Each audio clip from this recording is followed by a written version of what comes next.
Tour plus près de chez nous avec vous, Olivier. Bonjour. Olivier, Bonsoir, Frédéric. Vous avez suivi en direct ces élections avec cette soirée que vous animerez d'ailleurs la semaine prochaine, à nouveau. Et puis 3 débats d'ici là. 3 débats avec France Bleu Brésil et le Télégramme cette semaine. À Morlaix, mardi. Ça sera retransmis à 22 h sur TBO, à Brest mercredi et à Quimper jeudi. Alors justement, ces 3 villes, Brest, Quimper, Morlaix, on commence peut-être par Brest où le duel François Cuyandre-Bernadette Malgorn est désormais acquis. Il est désormais acquis, ça a été une des informations fortes de cette soirée, effectivement, c'est l'éviction de Laurent Prunier, donc le président de la fédération départementale de l'UMP, qui a eu un bras de fer extrêmement dur avec l'UMP national et surtout avec Bernadette Malgorn pendant la campagne et qui n'a pas franchi la barre des 10%. Donc ça c'est un peu le choc du premier tour. On sera en effet avec un duel. Bernadette Malgorn, on peut considérer qu'elle a plutôt réussi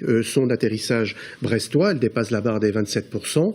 Elle est dans les normes, je dirais, des scores de la droite brestoise. Pour être complet sur Brest, 9,8 pour le FN. Est-ce que c'est un signe justement dont parlait Hubert C'est un de ces signes. Brest, effectivement, on n'a pas connu les percées que ont connu Lorient, par exemple, avec plus de près de 15%, les scores de Joël Bergeron à Lorient, ou celui de M. Lopin à 11-29% à Saint-Brieuc. Ça reste évidemment bien atténué à la Pointe de Bretagne, mais quand même 9,90%. La barre des 10% a vibré.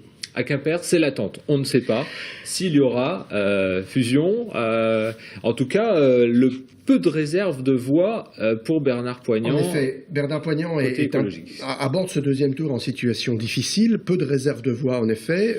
Il doit compter avec une déconfiture, on peut utiliser le mot des Verts, qui était quand même son allié précieux à Quimper.